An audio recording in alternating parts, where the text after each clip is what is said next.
Hierdie week se episode van True Crime South Africa, die Afrikaanse weergawe, speel af in 'n plek waar jy nie dink jy 'n gruwelmoord sal kry nie, in die kamer van 'n luukse 5-ster hotel in Kampsbaai in Kaapstad.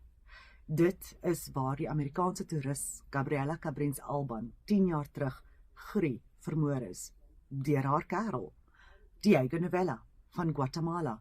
Hy het erken, hy het haar doodgemaak. Hy het gedink sy's 'n demoon. Dit het die polisie ondersoek gelei in verskillende rigtings, alternatiewe medisyne, dwelmgebruik. Daar was selfs sprake van die verwantskap van 'n internasionale berugte bende. Maar in die hartjie van dit alles was 'n vrou wat 'n slagoffer was van huishoudelike geweld en gedink het sy vlieg Kaap toe om behandeling te kry vir haar Lyme's se siekte. Gaan luister.